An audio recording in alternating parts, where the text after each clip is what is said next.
बऱ्याच जणांना क्रीमचा केक आवडत नाही आणि तसेही जास्त क्रीम खाणं आरोग्यासाठी चांगलं नसतं. हा केक चवीला अप्रतिम लागतो.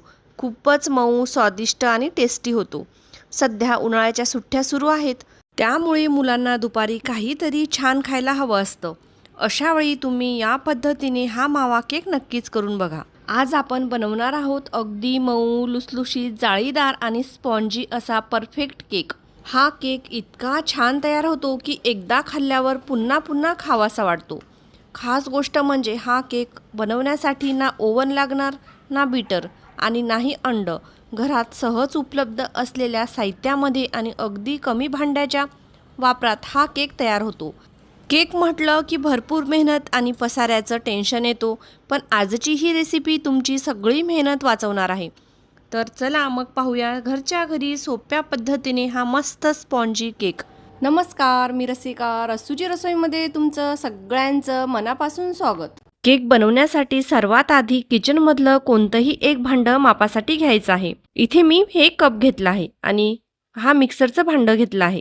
या कपाने 1 कप भरून साखर घेतली आहे. तुम्ही केक थोडं गोड खात असाल तर साखर थोडी वाढवली तरी चालेल. आता ही साखर मिक्सरच्या भांड्यामध्ये घालूया आणि छान बारीक फिरवून घेऊया. साखर आपण बारीक अशी फिरवून घेतली आहे. आता यामध्ये आपण ज्या कपाने साखर मोजून घेतली होती त्याच कपाने 1 कप वितळलेलं तूप घालायचं आहे. तूप जास्त गरम नसावं, ते आधी वितळून पूर्ण गार करून घ्यायचं आहे. हे मोजून घेतलेलं तूपसुद्धा या मिक्सरच्या भांड्यामध्ये घालूया आणि पुन्हा एकदा छान फिरवून घेऊया. आज आपण केक अगदी सोप्या पद्धतीने बनवणार आहोत. जर तुमच्याकडे बीटर असेल तर तुम्ही पिठी साखर आणि तूप छान फेटूनही घेऊ शकता. नंतर त्याच कपाने मोजून 1 कप दही घेतला आहे. आता तेही या मिक्सरच्या भांड्यामध्ये घालून पुन्हा एकदा छान फिरवून घेऊया. आता हे मिक्सरचं भांडं थोडा वेळ बाजूला ठेवूया आणि पुढचं साहित्य पाहूया. इथे आपण एक मोठं भांडं घेतलं आहे, त्यावर चाळण ठेवली आहे आणि ज्या कपाने आपण सगळं साहित्य मोजून घेतलं होतं तोच कप घेतला आहे. त्या कपाने आता आपण 3 कप मैदा घेणार आहोत. तुम्ही मैदा खात नसाल तर मैद्याऐवजी तुम्ही बारीक रवासुद्धा घेऊ शकता. डिस्क्रिप्शनमध्ये मी वजनी आणि वाटी दोन्ही प्रमाण दिलेले आहेत. चाळणमध्ये आपण 3 कप मैदा घेतला आहे आणि आता यामध्ये 1 टेबलस्पून बेकिंग पावडर घालायची आहे आणि अर्धा टीस्पून बेकिंग सोडा घालायचा आहे. चाळणमधलं सगळं साहित्य नीट चाळून घेऊया. मैदा या पद्धतीने चाळल्यामुळे पीठ हलकं होतं आणि केक छान मऊ स्पॉन्जी होतो. यामध्ये बेकिंग पावडर आणि बेकिंग सोडा नीट मिक्स होतो, त्यामुळे केक एकसारखा फुलतो. इथे आपण संपूर्ण मैदा चाळून घेतला आहे. आता यामध्ये आपण अगोदर मिक्सरमधून फिरून घेतलेलं मिश्रण घालायचं आहे. आता आपण हे सगळं हलक्या हाताने एकाच दिशेने मिक्स करून घेणार आहोत.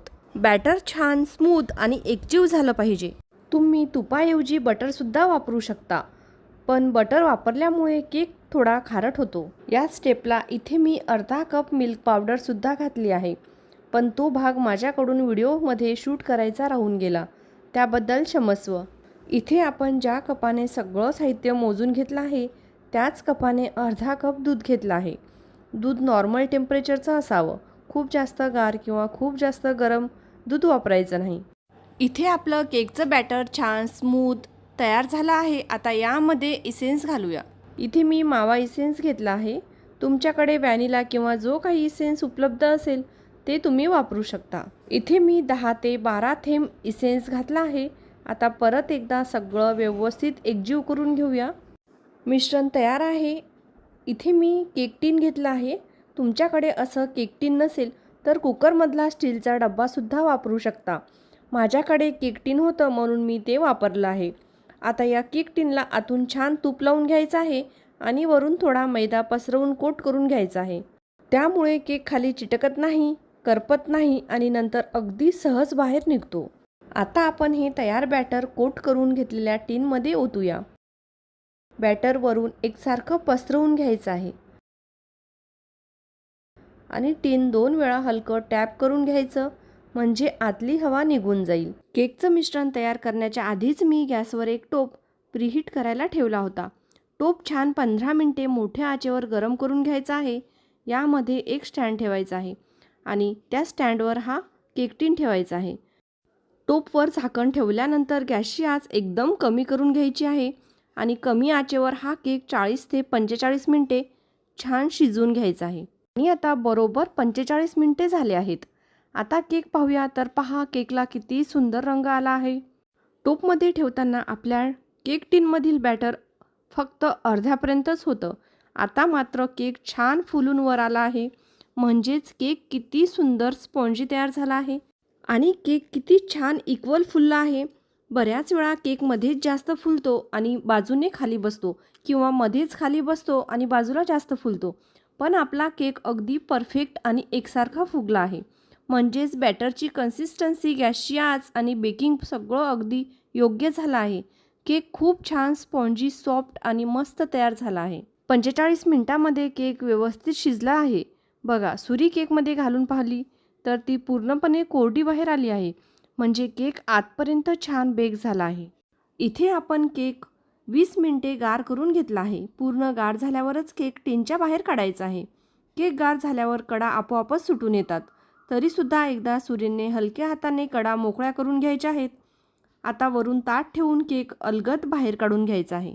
बघा, अगदी बेकरीमध्ये जसा केक बनवला जातो ना, तसाच आपला केक तयार झाला आहे. केकचं मोजमाप अगदी परफेक्ट झालं आहे आणि बेकही खूप छान झाला आहे. आता केक तुम्हाला कट करून दाखवते. बघा, किती मऊ आणि स्पॉन्जी तयार झाला आहे. आतून अगदी हलका आणि जाळीदार टेक्स्चर आला आहे. मी सांगितलेल्या टिप्स वापरून तुम्ही हा मावा केक नक्की करून बघा. केक कसा झाला ते कमेंटमध्ये नक्की कळवा. हा व्हिडिओ तुमच्या मित्र, मैत्रिणी आणि नातेवाईकांसोबत नक्की शेअर करा. प्लीज व्हिडिओला एक लाईक करा आणि अशाच नवीन नवीन रेसिपी पाहण्यासाठी चॅनलला सबस्क्राईब करा आणि बाजूला असलेल्या बेल आयकॉनला सुद्धा प्रेस करा. म्हणजे माझे नवीन व्हिडिओ आले की तुम्हाला सगळ्यात आधी पाहायला मिळेल. आणि हा व्हिडिओ तुम्ही इथपर्यंत पाहिल्यात त्याबद्दल मनापासून धन्यवाद.